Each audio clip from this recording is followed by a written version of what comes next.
I can do my work at my club because my leaders are supportive and they give me what I need to be successful. I feel here at Iris Samuelson Boys and Girls Club that we have one of the best staff that I've ever been a part of. Restoring faith in what we do and our name was very important, but simultaneously I knew the only way to do that was to hire the right people, give them the support they need, give them the training they need, and then turn them loose and let them do their job.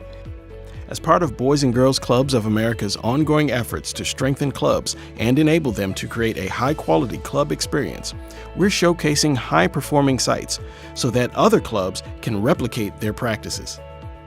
Here, we take a look at Boys and Girls Clubs of Greater Memphis, Tennessee, with a particular focus on its Ira Samuelson Jr. Club. We've seen the numbers come up, we've seen the quality come up. They consistently score in the top of all the clubs, if not the highest. Boys and Girls Clubs of Greater Memphis has been serving youth in the city for 55 years. It operates 6 traditional club sites, a residential summer camp, and a technical training center for its teens. In 2014, the organization brought on a new CEO, who in turn promoted one of the club site directors to vice president of operations. They focused on increasing safety in all the clubs and strengthening their collection and tracking of key performance data. When I came, it was the lowest performing club. It was the fewest number of kids. It was struggling. And we made a change there and found Gwendolyn. It's progressive, yet traditional. To have the opportunity to come back and work with the kids where I actually grew up means a lot to me. The executives worked with their board of directors and staff to develop and adopt a strategic plan to increase regular attendance and membership. It's a partnership with a charter school. They're on our property. So as soon as school's out, they transition into the club. So those relationships have been good, and then they've led to relationships now that we're developing with Shelby County Schools. We recite that at the beginning of our meeting, our mission. Then after that, we recite our code, our Boys and Girls Club code. It's all about taking children from where they are to where they need to be as productive citizens. Improve program quality by adopting minimum standards and strengthening consistency across sites. So we try to focus on what the strengths are of those particular clubs and the staff that we have. Whether it is academically or workforce development or character and leadership or healthy lifestyle. All those things were rolled up into the policies that Keith rolled out, but with the minimum standards, it gives them a roadmap. So when they're putting their schedules together for a particular month, they know how many sessions they need to do for like power. If you want your job to be easier and you want to be successful, you have to prepare hours before you get there, just like a good teacher does.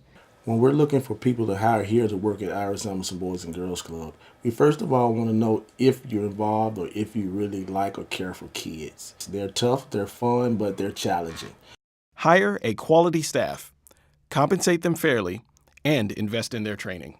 Probably the most important role of a CEO is to hire the right people. The salaries were basically very low. We did a market analysis, and to be able to keep talent here in a city that's struggling, you've got to have something, to keep them here. We are fortunate in that we do have a full-time club director and program director. You've got someone that really wants to be in the club, really wants to work with children, and wants to make a difference in their lives. I need someone that's going to be able to adapt to what the day presents each day. The organization's data is already showing positive results. The percentage of members who reported having an optimal club experience went from 50% to 58% over the course of 1 year. Everything's become data-driven, and so making sure that we have a high percentage of our kids taking the NYOI surveys and then looking at those. So we know if they're missing school, if they're skipping school, if they're tardy, if they have behavioral issues, we know what they are, and then we can address those things. So we use data to ensure that we're achieving the things that we say we're going to achieve.